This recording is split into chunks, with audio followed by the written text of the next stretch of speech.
And you remind me this. I said the mind must have something to threaten us with, in order to hold you hostage. What is it? And only when you, the beingness, the consciousness, the presence, which is not a person, it's not a person. Believe yourself to be a person. Believe you're merely the body-mind instrument and functioning. Then this thing comes under fear. Once you touch, I am the body is innocent. It's useful because it is required by consciousness in order for consciousness to taste experiencing, as I use the term. Without the body, no experiencing. But somehow something take place, identification with the instrument. And then the consciousness falls into this modification. I am the body, this is me.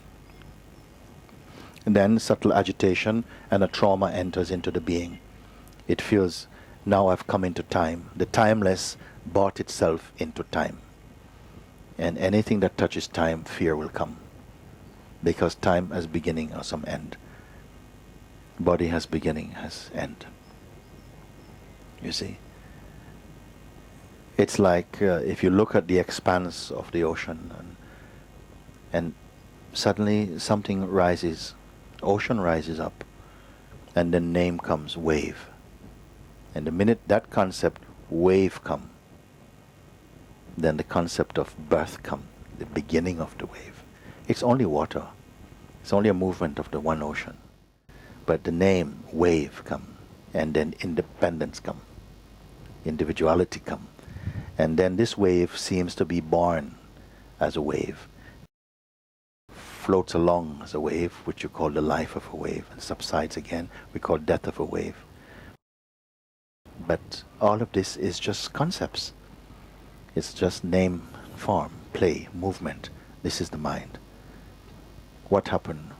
What does the ocean experience? Giving birth. Does the wave experience being born and dying? Only name and form, thought. So when that itself, your ocean being, identifying, I am a wave, I am this body, then fear came. Fear enters the being. And then it can continue threatening, blackmailing the being. If you go there, I'll hurt you. I'll give you pain. So how can the beingness that has fallen under the hypnosis that I am the body-mind, how will it wake up from this? Satsang. And satsang is the waking room, not just waiting room. Waking room, and this thing, the mind something must have stood out in the book for you when you read that. The mind must have something to threaten us with in order to hold you hostage. How can that which is unbound have no beginning, have no real concrete existence? Spirit come interfere by holding on to time, holding on to the time body. And body is fine, body is there. It's duration.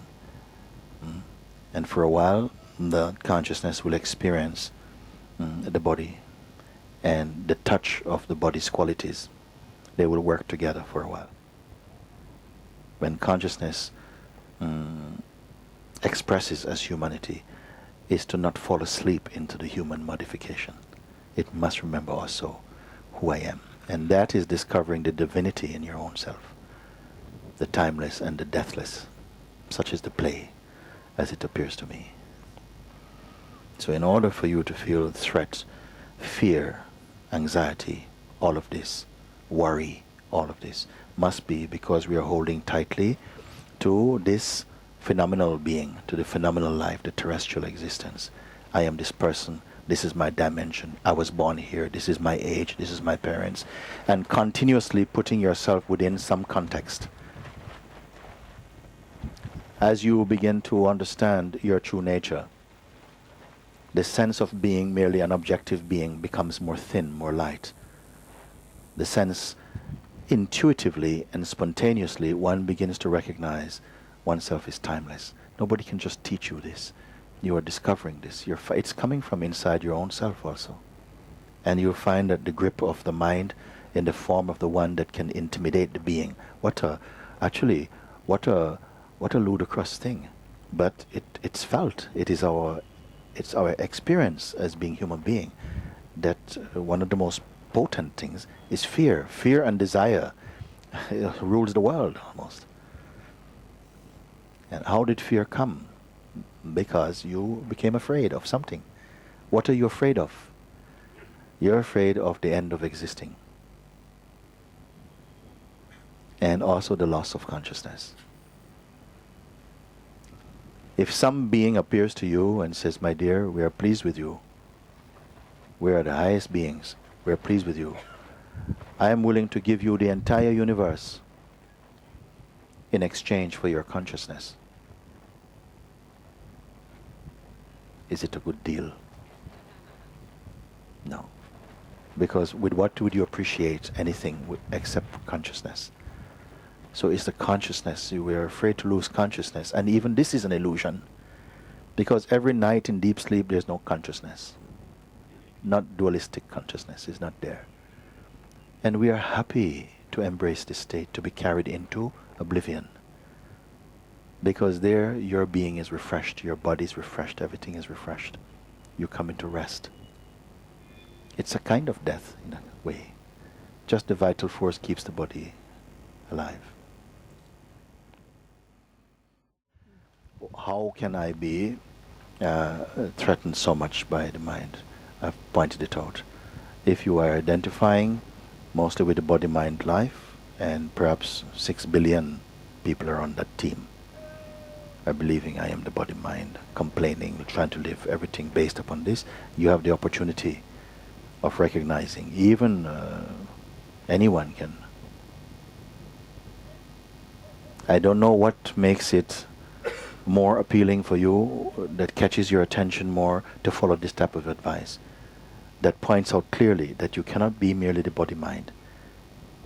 Does this question have an appeal for you? Because it is your way out of a trap that itself is conceptual. But in spite of it merely being a conceptual trap, it is our experience of feeling entrapped. And such is the nature of concepts believed in. Not believed in, it has no power. A thought without belief has no power. A thought with belief can start a war. So it's these things. This is your power. What you are supplying energy to, what you are supplying belief to, what you're giving approval to. Maybe not consciously, maybe not deliberately, but somehow we are cooperating, and now you're seeing that, but this is not, I have an option, you see? Find out who you are, this is the thing. And mind will not only lose its power, it will begin to cooperate with the pure being. Because mind also really wants peace. At the end of the day, it wants peace. You know? You hear of peace of mind.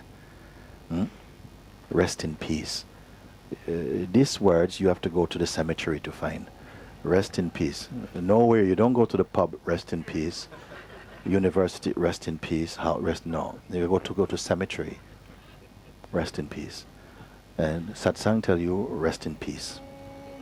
Remain in peace. Once you discover this, rest in peace. Om Narayanyai Namaha. Om Narasimhyai Namaha. Om Nagayajnopavitanyai Namaha. Om Shankhchakragadadharanyai Namaha. Om Jatamukutashobhanyai Namaha. Om Apramanayai Namaha. Om Pramanayai Namaha. Om Adimadhyavasanayai Namaha. Om Punyadayai Namaha. Om Punyopacharanyai Namaha. Om Punyakirtyai Namaha. Om Stutayai Namaha. ॐ विशालाक्ष्यै नमः ॐ गम्भीरायै नमः ॐ रूपान्वितायै नमः ॐ कालरात्र्यै नमः ॐ अनल्पसिद्ध्यै नमः।